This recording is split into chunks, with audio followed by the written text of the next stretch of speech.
Season 1 of Alice in Borderland is set in Tokyo, and introduces a trio of down-on-their-luck friends Arisu, Chōta, and Karube. After making a scene in Shibuya Crossing, the friends run from the cops and hide in a bathroom stall. Upon their exit, they discover that the entire city was now empty, and they were now forced to compete in a series of life-or-death games, with the winners receiving a playing card. Refusing to play meant certain death. Their first game, which they play with two strangers, is called Dead or Alive and requires them to choose between two doors. One door leads to death and the other to safety. After one of the strangers is killed for choosing the wrong door, Arisu utilizes his knowledge of games and puzzles and his expertise in geometry to navigate his allies through the series of doors to safety, although Chōta is badly burned in the process. Upon their completion of the game, Arisu, Chōta, and Karube are given game visas. The surviving stranger Shibuki explains that when your visa expires, you are killed. The only way to add time to your visa is to play more of the deadly games. As Shibuki tends to the injured Chōta, Arisu and Karube head to a nearby apartment building to play another game to extend their visas. Working alongside new allies Usagi, Aguni, and Chishiya, the group must play a deadly game of tag, where two armed murderers attempted to chase them down as the team tried to find a hidden button that would stop the building from exploding. Upon winning the game, Arisu is shocked to see that the murderers are executed. Karube then finds a radio telling him to go to the beach. Before he and his friends can obey this command, they need to extend the visas of Chōta and Shibuki. And so Arisu, Karube, Chōta, and Shibuki enter a game of hide and seek. Unfortunately, after starting the game, they discover that there could only be one winner. Knowing Arisu had the best chance of them all to survive the games, Chōta, Karube, and Shibuki sacrifice themselves to allow him to win.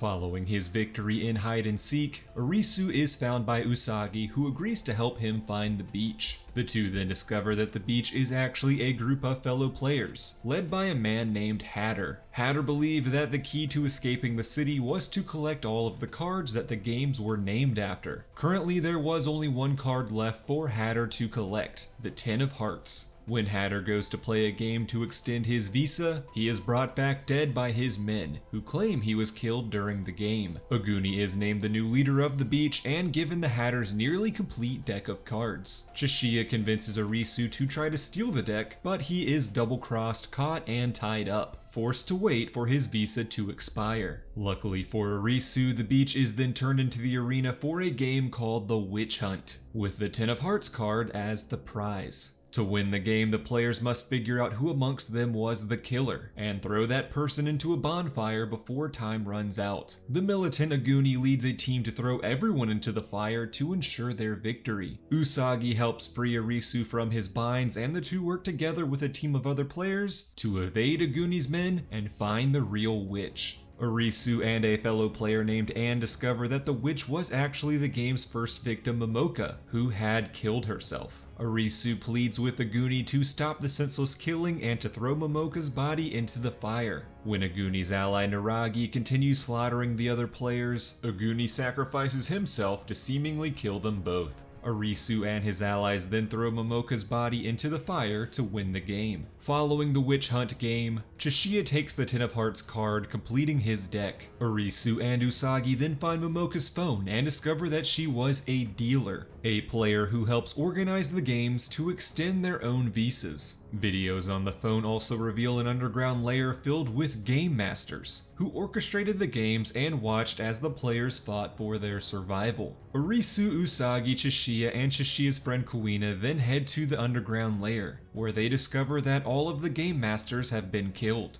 As the season comes to a close, the group receive a video message from a mysterious woman named Mira, who informs them that they still needed to collect face cards to complete their deck, and that a new set of games was about to begin.